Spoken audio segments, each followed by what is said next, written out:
Welcome, everyone. I am Amelia Merritt from Beeswax on our customer success team. Today, we're going to be talking about the cookie apocalypse with Ari Paparo. So thank you for joining us today. To start, let's go through a quick agenda of how we're going to spend the next hour. So we're going to start off with a quick introduction of our speaker, followed by a briefing on what we know and what we don't know so far, some potential solutions, and then we'll spend really the bulk of the hour taking your questions. So there's a little Q&A tab in your Zoom app. So feel free to type your questions there at any time, and then we'll be able to answer them during the Q&A portion of this talk. And after the webinar, we'll be sending a recording out to everyone who registered, so you'll have that in your inbox. All right, so let's get to it. Everyone meet Ari Paparo. Ari is the CEO here at Beeswax. He has formerly built products at Google and AppNexus. He created the VAST standard, and he holds a patent on Nielsen DAR. He also is an avid tweeter, specifically about all things Adtech. You can follow him at Ari Pap. And here's Ari. Thank you so much for that introduction, and thanks everyone for joining. We had overwhelming interest in this topic, over 1,000 registrations for this webinar. And it really came out of the last 2 weeks where since Google made its Chrome announcement and I published an article on the subject, I've just been overwhelmed by people pinging me, asking me questions about the implications on the business, et cetera. So we decided to do this session where we're really going to take your questions. So I have a fairly brief, let's call it 10-minute presentation to set the stage, and then we'll just work through the Q&A. Let's start with what Google actually said. So these are direct quotes from the Google Chromium announcement. It's important to realize what they actually said. So first point, we're confident that the privacy sandbox can sustain the ad business and will render the third-party cookies obsolete. So I think we should take that as what they really believe. So the Google and the engineers there are looking at these privacy sandbox solutions as solving the key problems in advertising. I think that there's definitely a lot of uncertainty about those solutions, and some of them go beyond my technical ability to understand, but do my best to kind of understand them. The second point is that once the sandbox approaches have addressed the needs, and we have developed tools to migrate workarounds. That's a really interesting phrase. We plan to phase out support for third-party cookies. So what this tells me is, first of all, that it could be a long time. The intention within 2 years, but there's several milestones here they're talking about. The sandbox has to be, sandbox approaches need to be tested. They need to understand they worked. There have to be tools to migrate. I don't know what that means exactly, but there need to be tools of some kind. And then they will plan to phase out support. So presumably at some point, there'll be an announcement that so many months in the future, third-party cookies will go away. A lot of activity implied in this whole sentence, and a lot of uncertainty.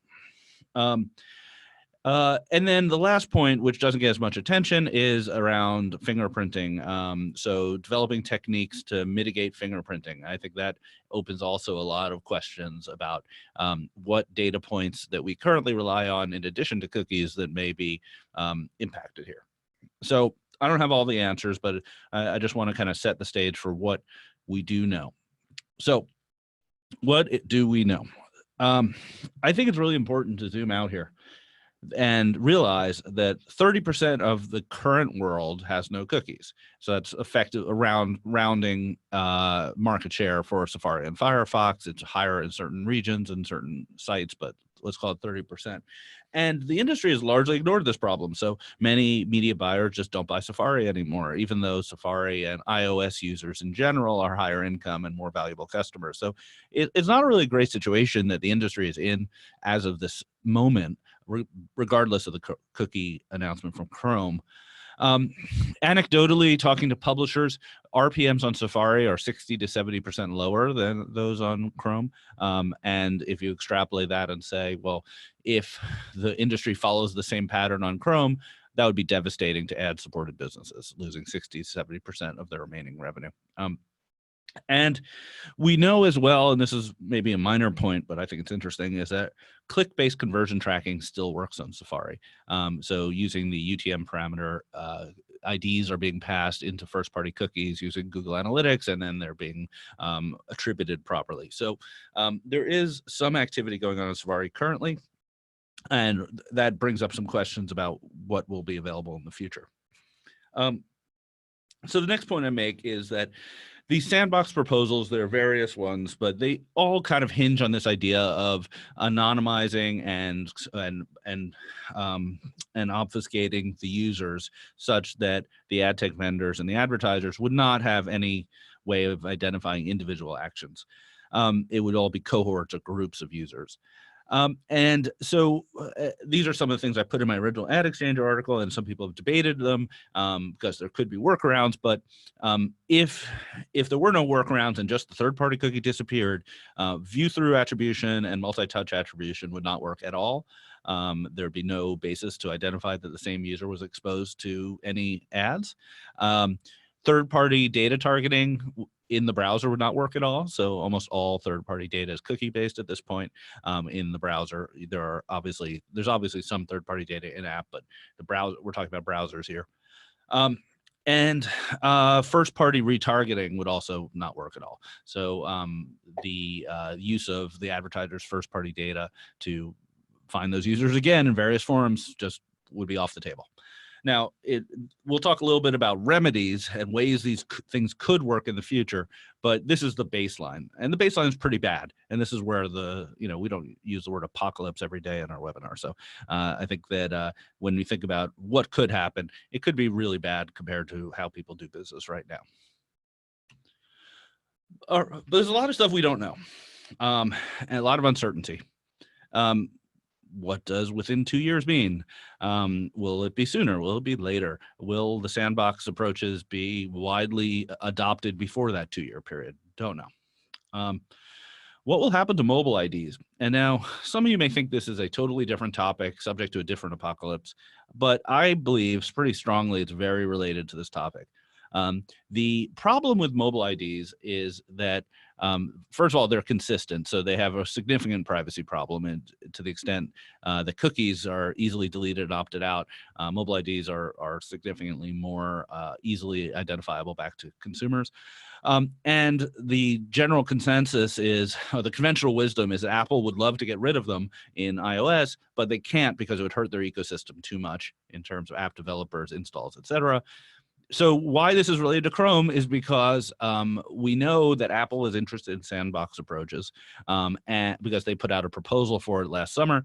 And if the sandbox approaches get adopted, and especially if they become standards with the W3C, it is quite easy for Apple to pick up that baton and run with it.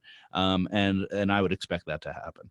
So I think this development increases the odds that mobile IDs go away in the next 2 years. Next thing we don't know. I mentioned UTM equals as click-based conversion. So this works on Safari currently, but if you read the sandbox proposals around click conversion, it's all about cohorts and anonymization. And so you have to wonder why you would need that if click conversion currently works on Safari. And so I think that the implication here is that this technique would stop working in some form. Which would be, if that is the case, and now I'm really reading tea leaves here, then that would be particularly bad for a lot of the big platforms that, search, for example. But we would have to see that's very speculative on my part. I'm interested in seeing how that plays out. So there was a separate news story that the Chrome team was looking at getting rid of IP addresses. And that's very interesting as well, because the Chrome team has talked a lot about fingerprinting, and when you're using fingerprinting techniques, IP address is usually one of the most powerful signals for identifying a user uniquely. It's not as good as cookies, but it's a lot more specific than, let's say, browser. So removing cookies or removing IP addresses or obfuscating them seems like it would be something that the Chrome engineers would want to do. Technically, there's lots of questions about how the world would work. I mean, IP address is so fundamental to the way the internet works that it's not clear how this would actually happen. But it's definitely something to keep your eye on. The The other question, and this was actually brought up proactively by various people in the marketplace, which was that single sign-on and cross-site cookies are a necessary part of the publisher toolkit. So we're talking about multiple sites on different domains that are owned by the same media company. And those are third-party cookies with respect to each other. So how would that work? And so that was definitely addressed as a open question by the Chrome team. And the last point is first-party data in a third-party context. This means that this was the question that people asked, and many people jumped to the conclusion right away when the Chrome announcement happened that Google Ads would still work everywhere. So the idea being, if you have a first-party cookie, someone logs in on Google or in Gmail or whatever, can you then use that cookie on another web page, the New York Times or the Guardian or whatever? And so originally Safari's ITP allowed this, and that's why ITP didn't have as much of an impact on the ad tech world for the first year or so. But then in ITP2, they stopped allowing it. And that really was where the hammer fell down, and people could not track users in any real way. So this wasn't explicitly called out, but it's in some of the principles that people are talking about. I believe the WebKit principles talk about this. And so I think the smart money says that first-party data will not work in a third-party context. And that means that the conventional wisdom that Google and Facebook win the world is not correct in that respect. So let's talk about potential solutions that have been discussed. And these are the potential solutions outside of the sandbox. So sandbox is what it is, and gives advertisers some capabilities, assuming that the sandbox works. But these are the things people in the industry are talking about as helping bridge the gap. Started with contextual. I don't feel like I even need to talk about this very much. Everyone knows what it is. It works at some scale on some sites and is an effective targeting technique. The more interesting things that are going on are the next two bullets. So first-party publisher segments. This is generally the idea that publishers know their audience. They can ask for logins. They can find out people's demographics. And then publishers can put those users into segments or cohorts and then pass those segments to the buyers.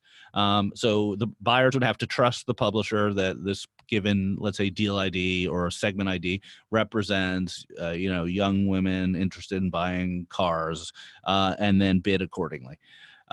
This is some vendors are pushing this right now, and it makes a lot of sense. And it's it's part of the publisher playbook to have knowledge about their users.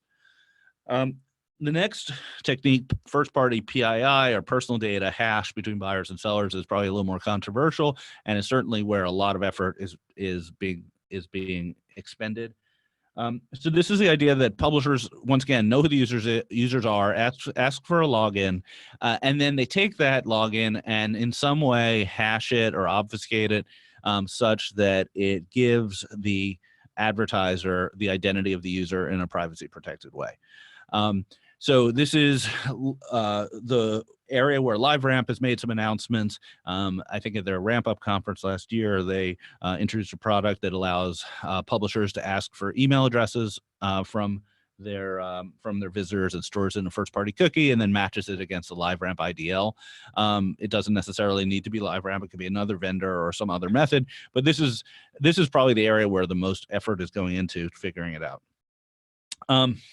Two other kind of interesting things here. Panels.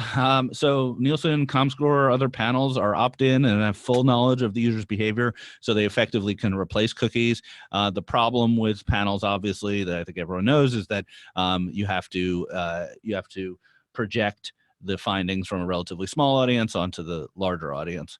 So their actual usefulness varies quite a bit depending on the size of the campaigns. And then the area where I think Google's spending the most time is in machine learning. So Google's point of view is that certain techniques can be replaced with machine learning. They made an announcement about frequency capping without cookies, which makes sense to me. It seems like a relatively straightforward use case where the machines can make inferences that certain sites have heavy session depth. The users go to them a lot, so probably you should show ads less often. And they also had an announcement or it was in the news in Adweek that they're using machine learning for conversion tracking on iOS. So when a user clicks from a search ad and installs an app on iOS, Google is using machine learning to attribute that conversion, even if they don't have an SDK in that app to know for certain that someone installed it. So interesting developments there. All right, so my last slide before we start opening the questions. So please think of your questions, type them in the question box. Let's look at each of those 5 methods I meant on the left versus across the top, each of the key areas that third-party cookies are used for right now. So frequency capping. Frequency capping is kind of the easiest technique to solve for because it doesn't need to be super precise. It could be estimated in the first place. First party user targeting, so retargeting, et cetera, is kind of the hardest use case here because advertisers don't necessarily have a lot of scale of their data. Third party targeting, also not super precise in the current world, so maybe there's a little more flexibility. And then attribution. So I'm not going to go through this whole slide, but I'll just kind of say that what's obvious looking at the coloring here is that the publisher PII solution, basically collecting email addresses and hashing them and spreading them around, solves the most problems because it's a real identity. It's actually in a lot of ways better than cookies. However, what's not shown on this slide is that it's unclear if it can work at scale. It's unclear how many end consumers are going to give their email addresses to publishers, and there's likely a backlash from privacy advocates and maybe even regulators to this idea that you'd be passing around some identifier that is anonymized but could in some way be attributed to an end consumer. I think there's also a lot of uncertainty about the machine learning approaches. It's unclear how much scale you need to do those. Is Google the only company that can do those approaches, or can smaller independent ad tech companies do the machine learning approaches at scale? Will advertisers accept it? It's really a grading your own homework situation. So there's a lot of questions around that. But this is where, in my talks over the last several weeks, this is where the investments are going across vendors and publishers, et cetera. And there's a lot more to come in addition to the sandbox approaches. But that's how the industry is thinking about solving some of the problems. So it's not actually an apocalypse, it's kind of a change in behavior. All right, so with that, we're gonna go to Q&A. So Amelia's gonna read off questions. I'll do my best to answer. All right, thanks. So as a reminder, feel free to add any questions to that Q&A tab, and I'll be pulling them from there. To start, I actually have a question myself. So you mentioned that 2 years, we're not really sure what that 2 years actually means. How long do you think it will be before the industry starts moving towards a new solution? Yeah, I think that the sandbox stuff will be worked on pretty fast. I think that there's no time like the present to start investing in those solutions, especially because many of them will have to be tested, vetted, and the plan that's been announced is to have them even approved as standards by a standard body, and everyone knows how slow that could be. The question I have, which I don't know the answer to, is will some advertisers pull the plug earlier and say, I want to start executing campaigns that are cookie agnostic today, because that's the future anyway, and maybe I'll get less yield on those consumers who are on Chrome, but why am I continuing to use, say, a third-party segment that's not available for 30% of the audience? And that's what I would advocate. I'm not sure of the date, but the sooner the better. People should start thinking like that. Mm-hmm. Makes sense. All right, we've got a bunch of questions in, so we'll just start with the first one here. This is from George. What is the future of audience data companies? Do any have a future in a post-cookie world? So audience data, third-party data, is definitely the most hindered, I think, of any of the sectors. First of all, if the data is tied to a mobile ID, you probably have a lot more time than cookie-based data. Secondly, if the techniques around hashed PII take off, then that data remains viable, and probably those data providers would want to be associated with one or more of the vendors who do that technique of identifying users. I think that if you don't have an identity solution attached to that data, then you're in real trouble. Mm-hmm. All right, here's an anonymous question. Does Google Analytics have tracking components based on cookies? If cookies, what kind of cookies are used? Yeah, so Google Analytics is first party for the majority of its tracking. So the JavaScript on the page reads and writes to the cookie locally in the publisher's domain or the advertiser's domain, so it's not affected. However, there are some features in Google Analytics like audience profiling and syncing data to double-click for retargeting that are dependent on third-party cookies, and those would not work. Here's a question from Dawn. Is Google deprecating cookies in order to get people to use single sign-on with a Google ID? Yeah, I think I used to work at Google. I know a lot of people there. I think they honestly do what they think is the right thing. And so I'm going to take at face value that the Chrome decision was made somewhat in isolation based on privacy concerns and based on effectively competitive pressure from Apple. And it was not some sort of scheme to benefit the other parts of Google. That said, I think single sign-on is an important area where the big tech companies are going to fight pretty hard to dominate. You can already see Apple in their announcement of their kind of fake sign-on system taking another swipe at Google and Facebook. So I think that's going to become a lot more important. Here's a question from Andrew. Do you believe this is a good and positive move for the longevity of the ecosystem? Yeah, it's an interesting question, Andrew. Yes, I do. I think that the current situation where, and I'm beating this horse to death, 30% of the audience is unreachable and 70% of them are totally reachable is pretty bad. And I think the fact that it's 30 and not 60 is why we're getting away with it. So this evening of the playing field and this hopefully development of a lot of creative and innovative technologies around privacy safe advertising, I think is very good.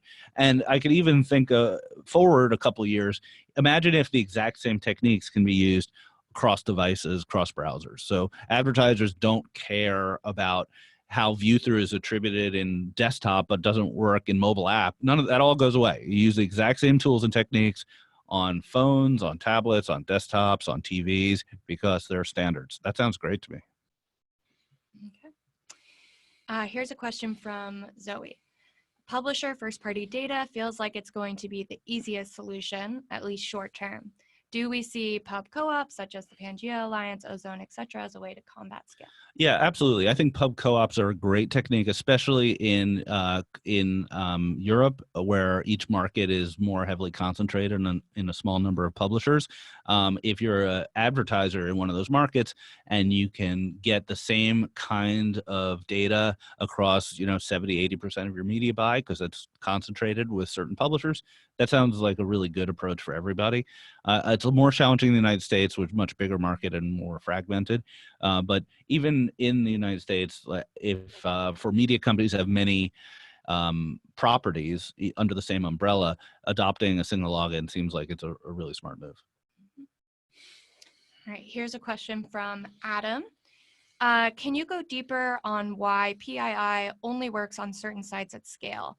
Can't any site, especially niche sites, think along the lines of real estate sites or medical sites that have ads, grab data and pass it in the bid request? Yeah, that's a good question. There's nothing technically that prevents any site from participating, assuming there is this ecosystem where you can take an email address and somehow turn it into a pseudo-anonymized identifier and transact on it. Anyone can do that. The point I was trying to make is that the relationship between the publisher and the end consumer matters a lot here. The New York Times can ask you for a login and prevent you from viewing the content, but a long tail site that gets all of its traffic from, fun Facebook quizzes is not going to have that relationship, and no one's going to give them their email. Now, the examples you give, real estate is a really good one. So strong verticals can be small and still have great relationships with the end user. So it really varies by publisher. All right. Here's a question from Adam. What's your advice to American regulators trying to balance privacy with competition? Wow, that one's a tough one.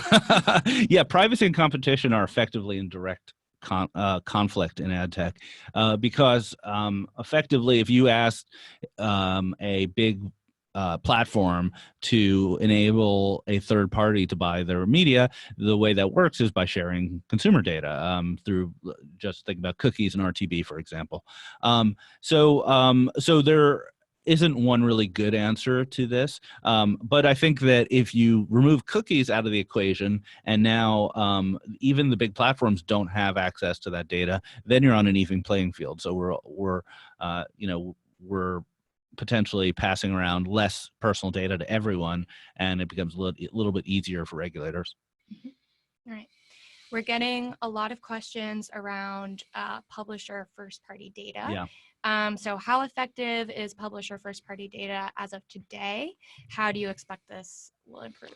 Sure. So publisher first-party data has been around forever. I think that the ability for publishers to understand their consumers and monetize that has really been an important part of the playbook from the start. It is not at scale, I think, currently in programmatic.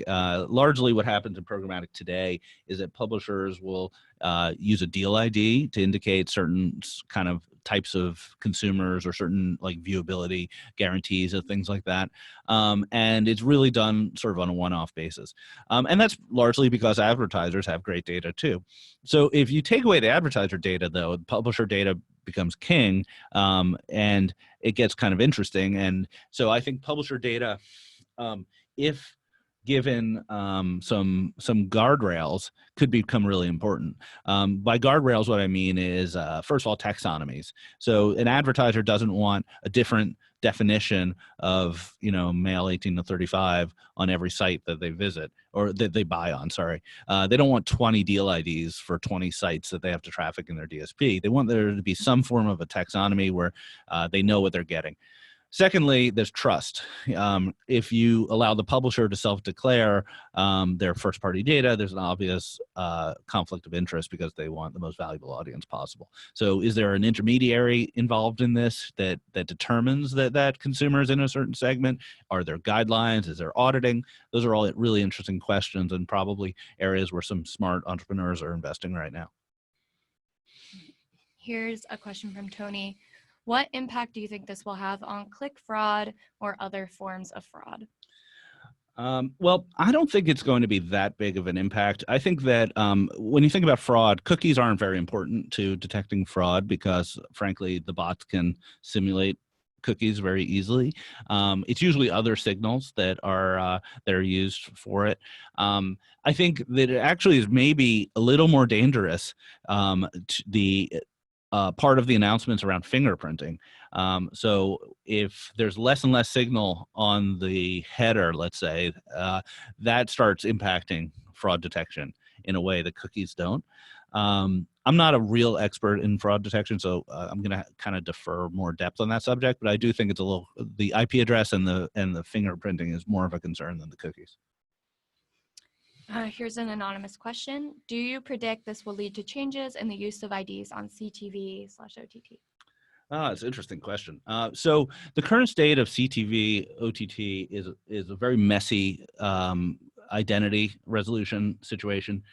So largely, people don't want to talk about it, but largely IP addresses are being used for identity in connected TV. When they're passed, a TV presumably is in a living room. A living room represents a household, not a user, and that household has an IP address. So I think that would be the biggest impact is if IP addresses start disappearing or being obfuscated. And frankly, they are already in some channels within connected TV. This movement towards more privacy is certainly a challenge for connected TV buyers in the long term. I don't think it's directly correlated to Chrome, but it's kind of part of the general movement. All right. Let's see here. Here's another anonymous question. Who do you see as the winners and losers in the shared ID space? Well, in shared, I think that the previous efforts towards a unified ID largely are dead. I hate using the word dead because everyone yells at me when I use the word dead. But the previous efforts where everyone was going to drop a cookie and it was all going to be shared in a consortium, that did not work in the first place, and now it really doesn't work. So I think that when you think about anything resembling an ID consortium and ID resolution, it has to be based on email or some other identity, and then only store it as cookies as sort of a transport layer. So I mean, I think it's pretty obvious that LiveRamp is in a really good position here. They're a public company. They talk about that sort of thing, and we're a customer of theirs. But there are also a lot of other interesting things going on with smaller companies trying to innovate in that area. But I think it's really important that it has some element of consumer identity, universal opt-out, and privacy protection. Right. Here's a question from Danny. Will this have any side effect impact on SPO trends, SSP consolidation, or even DSPs finally going direct to pubs to avoid the extra SSP hop and data complexity? Wow, you guys are giving me hard questions here. Okay, so I think the movement to simplify a supply path is underway now, is pretty actively being worked on by lots of different people, and there is consolidation already. So if the cookie deletion or elimination dropped today, I think it would have an impact. But I kind of think it's on a different timeline, and SPO may play out faster than cookies. I think the idea of DSPs getting their tags in the headers or participating in open bidding or otherwise somehow buying media without SSPs is something there's already a lot of activity on. I think that one of the theories, so if you step back and say, why do publishers use multiple SSPs to monetize? That's been a question I've had for years. One of the theories for why you get better yield with multiple SSPs is because of differences in cookie syncing between SSPs. So on a given impression, not an aggregate, but on a given impression, one SSP may have a good cookie sync and one SSP may not. And in that case, having two covers your bases because you have more aggregate cookie coverage. Cookies going away would eliminate that difference between SSPs, and then they'd become even narrower in the ways in which they can compete with each other. Here's an anonymous question. Is Google planning to share the machine learning-based frequency capping approach? Are there other companies working on machine learning-based frequency capping? Right. I am not aware of Google being willing to share the frequency capping approach. I'm not sure how they would. I mean, I guess they could give people the models or something, but I don't think machine learning travels very well in that sort of context. I would assume that machine learning is a very, fancy word. I think most DSPs do a little bit of fudging around the frequency capping because you want a frequency cap on Safari, for example, right now. And as I said earlier, frequency capping does not need to be perfect. It just needs to be sort of good enough. So I would expect most DSPs will implement something for that. Mm-hmm. Okay. Let's see here. Here's an anonymous question. We've gotten a few questions about Amazon, so this is just one of them. What do you think the impact of no third-party cookies will be on Amazon's first and third-party ad business, particularly how their bidder and header bidding solutions evolve or not? So I think that one of the reactions to this news was that it was the first reaction to this news from a lot of people was like, oh, this is great for Amazon, Facebook, Google. And I'm not sure it is. I think that the Amazon DSP and their buying of media on third-party sites are subject to the exact same problems that anyone else is. Their value prop on their DSP is basically use Amazon data on other sites and correlate it with conversions on our site. And neither of those things will work unless they have an identity solution. So they have the advantage of the fact that they could offer a login with Amazon kind of option to sites, but to my knowledge, that's not very widely deployed outside of some e-commerce. So I think that affects them a lot. Now, their on-site stuff works fine. So a big portion of Amazon's advertising business is on Amazon.com and the related properties. That stuff's unaffected, all first-party, and they're in good shape there. I don't have any real insight into the effect on their tag or the header solution. I don't really see it being directly relevant. Here's a question from Brady. How will verification vendors like IAS and Moat be impacted? Yeah, so I've gotten this question before. I don't think they'll be very impacted. I think that their bread and butter of safety, viewability, fraud are largely not cookie based. I think they use cookies to some extent, but I think it's probably a pretty minor part of their overall tech stack. So I don't think they'll be hugely affected. Let's see here. So this is an anonymous question. You mentioned on a podcast that lots of agencies and brands are asking whether it would be safer to just move to DV360. Please, could you elaborate? Yeah, I was speculating. I haven't actually been asked that by anyone, but what I fear as a business owner, CEO of Beeswax, one of my fears is that this 2-year uncertainty window could make some decision makers conservative and say, well, we don't know what's going on. We're just going to get our safe harbor and go to the big guys because they'll probably figure it out. So that was my concern there. I haven't seen it actually happen, but I think if the smart move as an independent vendor is to lean into this and be really active on the communication and also the innovation around this area. Mm-hmm. All right, let's see. This is a question from Luca. With investigations into potential Google anti-competition ramping up, how do you see justice/legislators interpreting this move? How will that impact Google? Yeah, so I think if you're in the camp that's investigating Google and thinking they're abusing their various monopolies, this just plays into the storyline pretty well. I think there's a lot of nuance, as you probably heard from my discussion thus far. So I don't think it's a purely pro-Google thing, but I think legislators could certainly look at it that way and say, well, who is unaffected entirely? Google search, right? YouTube, right? You could paint a picture if you wanted to that would make this pretty pro-Google. It's not my personal belief, but yeah, it could definitely play in there. Here is a question from Jesse. Are you worried about consolidation in the identity space? Who is doing it right besides LiveRamp? Consolidation in the identity space.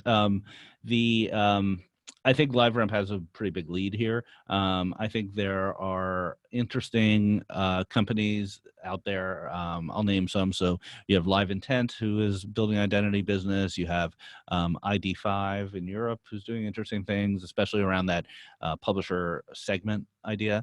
Also in Europe, Permutive has some interesting things going on. Also in that third-party segment kind of concept among publishers. So there's it would be interesting to know if someone like Google offers an identity solution, although I imagine they wouldn't for privacy reasons. So there's a lot of stuff going on there. I think that the trick is that if you are asking the user for their email address or their login, that's a step a publisher needs to take, and they want to get a payoff for that. So you need the pipes to the demand before you start collecting the data, and that's kind of a little bit of a hard chicken or egg problem unless you're at scale. All right. This is an anonymous question. How do you think mid to small tier publishers should approach this? Basically, the publishers that are getting 100% of their revenue through advertising on open marketplace. Should they just hope for the best, or can they do anything here? Hope is not a plan. I think I addressed this a little bit earlier. So first of all, if you're in the media business broadly, you want diversification of revenues. 100% from advertising is bad, no matter how you slice it, before or after cookies. You want e-commerce, you want events, you want all other kinds of revenue sources. Secondly, if you are not building a strong relationship with your readers and users, that's another real issue. You have to do that. You're not going to give a consumer's not going to give an email address or a login to a site that they visit just randomly off of a link that some friend sends them. They're going to give that information to people who have valuable newsletters, podcasts, who have repeat viewership, etc. So that's the way I think you should think about it. Doing nothing is definitely not a good idea. I'd be investing pretty heavily in those areas. Let's see here. Here's a question from Angus. Do you think the impact of ITP has been underestimated or ignored at Peril over the last 18 to 24 months? Yeah, Angus, I very much think so. I think that the fact that it was a minority of traffic let people ignore it, and the dollars just sort of shifted to areas that were trackable, like Chrome. But if you think about it from a technical point of view, most DSPs won't. If you have a frequency cap on a line item in any DSP, will it bid at all if there are no cookies? And the answer is in most DSPs they're set up so that as soon as you add a frequency cap, non-cookied users are not even bid on. And as everyone knows, probably frequency caps are very commonly used on most campaigns. So as a result, the infrastructure that we all use to buy ads has sort of automatically optimized away from Safari, which is a real shame because in the end, what you want to do is show your ads to consumers that are likely to buy your products, and that iOS and Apple users are significantly higher income than and younger than other platforms. Here's an anonymous question. How will this impact Facebook? Do they become an even bigger or an even stronger competitor? Right. So I have a bit of a contrarian view on this, and I'm not sure about it, but I'll put it out there, which is that I think Facebook has some real headwinds with this change. I don't have any figures, but the like button effectively stops working. What do you get from the like button? Cookies, and that input to their system is pretty important. In addition, a lot of their commerce revenue is effectively retargeting, where the user is retargeted from their website to Instagram or wherever. I think those techniques are in jeopardy unless they lean into, say, log in with Facebook or other techniques. Here's a question from Maxine. What effects, if any, do you think this will have in the usage of current programmatic channels? Open auctions, private auctions, programmatic guaranteed? Yeah. So I think the biggest impact will be an increase in use of programmatic guaranteed. Basically, it's following the trend of most of my comments here, which is this is good for publishers who know their audience, and programmatic guaranteed effectively puts the targeting and distribution of the auctions in the hands of the publisher. So that is likely to become a more important part. It's already sort of trending in that direction to become more important, and I think it's going to continue. I would say, in addition, probably private takes up more of the market with deal IDs and other sort of signals about quality of audience over open. Mm-hmm. Okay. Here's a question from Elena. Isn't it true that Google makes this move to become a DMP for everyone, killing every DMP and becoming the one and only to control all the data? King of the DMPs. What a sad state that would be. I don't think so. I think that as I've said a couple of times, like Google is not immune to this change. The Google ad stack is not immune. They are still a third-party cookie with regard to the sites on which the ads show. So being a better DMP doesn't necessarily help. Google has a lot of advantages here. They have machine learning. They have logins on lots of sites, which will give them the ability to read that first-party data. And they obviously have this enormous tech stack.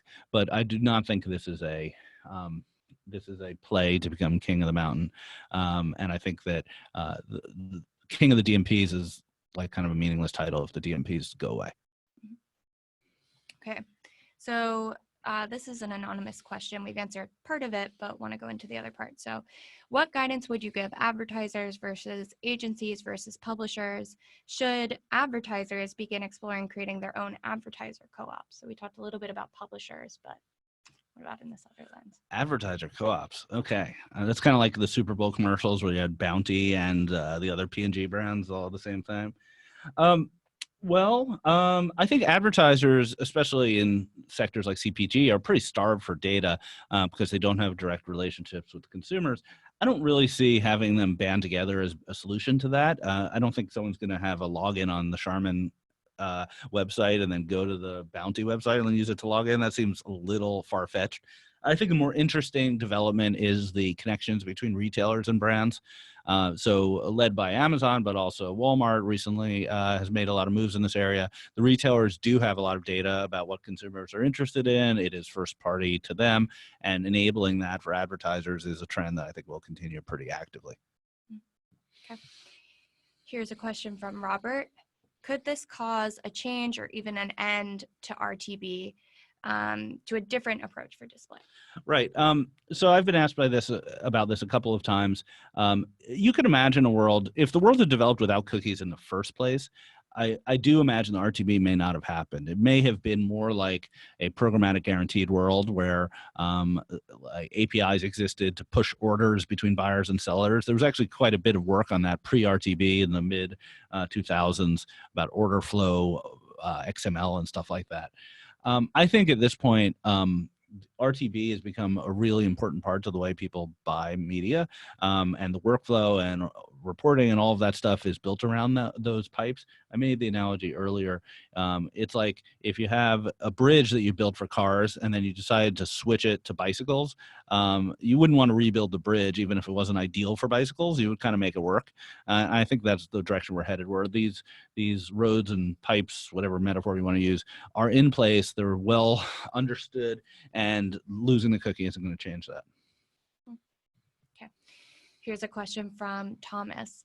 Some sandbox proposals imply moving the auction mechanism to the browser itself, so PII and segment membership does not leave the user's computer. What do you think about this proposal? Yeah, there was a whole tweet storm on this subject that I was trying to follow. That was pretty interesting. Well, the auction takes place on the browser, but it takes place on the publisher's website. So if the data has to come from the advertiser, I get a little confused as to how that would work without sort of violating the privacy of the advertiser, of the user. So I guess that's a long way of answering. I'm not sure. It sounds interesting, worth looking into, but it seems a bit convoluted. Here's an anonymous question. Do you think this move will accelerate the growth of direct-to-consumer brands? I don't think it necessarily has an impact there. I think that direct-to-consumer brands and sort of legacy brands, I hate to call them that, but brands that sell through distribution channels do advertise pretty differently. And I don't know if this has a big impact. So the traditional brands, let's call them traditional brands, they tend to not have a lot of data, and they tend to buy media in, I would call it a little bit of an old-fashioned way, a lot of demographics, a lot of reach, a lot of frequency management, et cetera. And then the attribution is more sort of inferred based on maybe based on signals like IRI or Nielsen, but also based on kind of general market activities. Direct-to-consumer brands tend to have a lot of data on users, but they also tend not to do a lot with it outside of the walled gardens. They tend to not be heavy participants in the programmatic space. And so if you were to extrapolate that out, the lack of cookies will hurt the traditional brands a bit more. But I think everyone's sort of still trying to figure out how to optimize in this kind of very quickly changing media landscape. So it's not clear exactly what would happen. Mm-hmm. I feel like I'm getting stumped by some of these questions. Give me an easy question. Let's see here. Here's just going in deeper on one of your other answers. This is from Abel. You touched on the failure of some of the ID consortiums / co-ops. What do you think the reason is for their failure? Do you think that the consortiums are a good idea? If so, what do you think we need to change to the current approach to make them work? How does Beeswax play in this space? Well, the consortium, there was two aspects that were difficult with the consortiums. One was getting people to agree on things is always hard, especially when there are big companies that all have their own preconceived notions about how things should work. And the bigger problem was that they were entirely cookie-based. They were just different ways of setting cookies. They didn't solve this problem at all, the third-party cookie problem. So they were already kind of on the wrong side of history, in my opinion, and this just made them even more so. So I don't think that model worked at all. You can imagine a different approach where it's, say, email based, where it's a new consortium, and the consortium is where everyone provides some sort of clean room access to the emails of their consumers and get back some sort of ID that can be used persistently. And that seems pretty interesting. And whether it's owned by one vendor or a consortium is, TBD. Mm-hmm. Okay. Let's see here.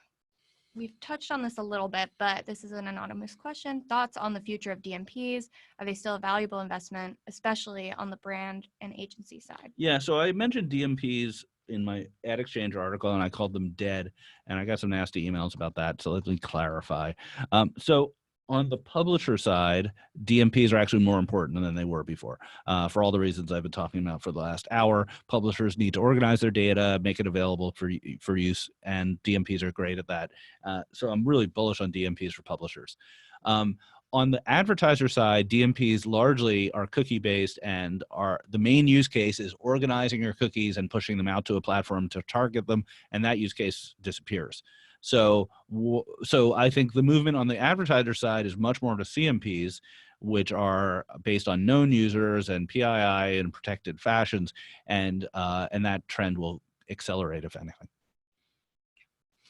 We've gotten several questions about Beeswax specifically. Okay, I work here. I can answer those. Generally, they're the theme. How will these changes impact the Beeswax platform? What are your concerns for Beeswax? Sure.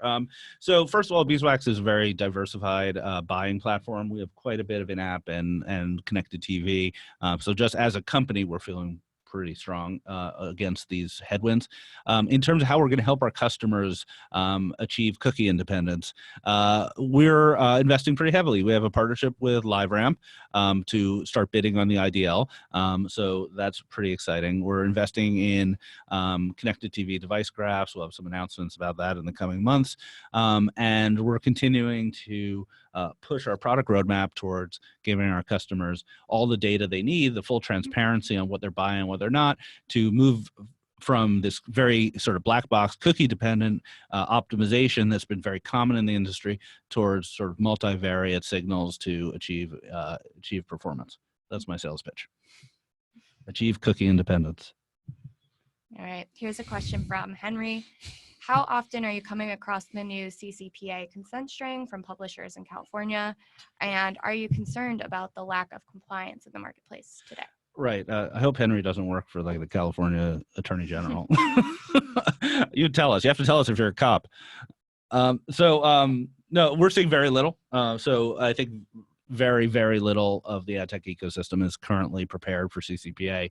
We're ingesting the signal and starting to log it, and we expect within the coming weeks to start using it. So if someone has a do not sell my data flag, we will not use their data. That's our plan, and we hope to see compliance increase certainly before the enforcement date of, I think, July 1st. Mm-hmm. Okay. Let's see here. This is an anonymous question. There's been a couple of these. Can you elaborate on why publisher co-ops building an aggregated first-party data solution is a better value proposition to advertisers than the sum of individual publishers' first-party data solutions? Okay, interesting question. The challenge with using publisher first-party data, and I mentioned this earlier, there's two challenges. One is taxonomy. Two is certainty about how the data is being calculated. And I think you get better on both of those things with a consortium. You'd have more data. The publisher would have more data because it was across more sites doing more things, so they would have better certainty about the user and their behavior.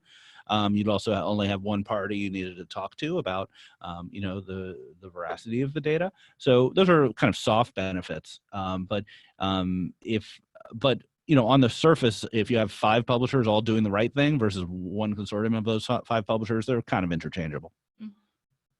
All right, here's an anonymous question.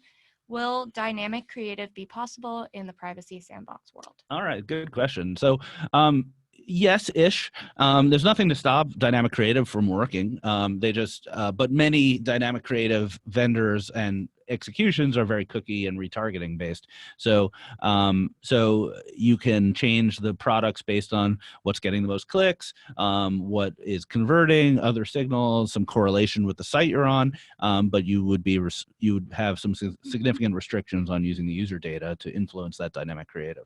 Mm-hmm. I mean, to give one example, when I was at DoubleClick, and this is just such a cliche, but we used dynamic creative to like show, hot coffee when it was cold out and iced coffee when it was hot out. That was kind of like the sales pitch. Easy to understand, dynamic creative, no cookies. Okay. Let's see here. This is from, okay, we have about 4 minutes left. This is from Priyal. Is blockchain coming into play as a solution to some of these changes? Next question. Let's see here. Try and find a good one. We only have a few more minutes left. Okay, here's an anonymous question. What happens to cross-device in this world?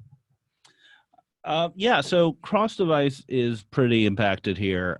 So the most cross-devices currently, browser to app or app to browser, and stitching those together becomes a lot harder. I think IP address would be a real significant blow to cross-device because it's one of the factors that's used. So I think cross-device is pretty impacted. Mm-hmm. Okay. Let's see here. This is an anonymous question. Do you think that the tracking, measuring, and profiling of the online behavior of individual consumers in any way fundamentally breaches their perceived privacy in the eyes of the privacy advocates? And if so, will the advocates ever be happy with the solutions mentioned? Yeah, in the eyes of the privacy advocates, absolutely nothing is good enough and will never make them happy no matter what. I think they're sad people to begin with.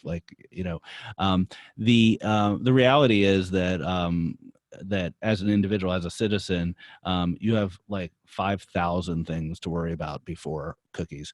But I'm yelling at the wind on this subject, and I lost the argument. All right, we'll do our last question here. This is from Toby. To recap/summarize, what are the top 3 initiatives you would recommend to prioritize over the next 12 to 24 months in response to this change? Toby, thanks for setting me up with the concluding question to just wrap it all up. So I think as a advertiser or ad tech vendor, you really need to assess where your activities are going to be significantly impacted. So if your typical media plan uses age and gender segments that are cookie based, you really have to think like, do I need those? Should I evaluate other ways to get that information? What would happen if I didn't have those? Because in many cases, advertisers are locked into certain behaviors just because it's been done that way for 10 years and their boss approved it 10 years ago. You have to really ask questions about that. So that's the first thing. Assess your current techniques and behaviors and make some calls on that. Second thing is I think you have to, and is a little self-serving as a platform, you have to reassess your platform. You have to say, well, is this platform going to give me the forward-thinking flexibility around this new world I'm entering? And do they have good answers for, how will contextual scale, and how will I be able to use my partnerships that are non-cookie based to exceed those sort of questions. And third, I think that people really need to stay involved. So to the extent that you're technical or your team is technical, being involved with some of these initiatives from the W3C and the Chrome team, I think is really important. We need to, if you're on this conference call, you probably are someone who knows ad tech pretty well, and you're surrounded by people who don't. And so you need to be able to understand at a really good level what's happening and communicate it so people don't panic, make bad decisions, or otherwise just freak out. No one wants to freak out. Despite the fact that I called this conference the apocalypse, I am imploring you not to freak out. All right, great. Well, thank you everyone for your time and for submitting your questions. As I mentioned, we'll be sending a recording to everyone that attended, so be on the lookout for that on your in your inbox. And thank you for your time. Thank you, everybody.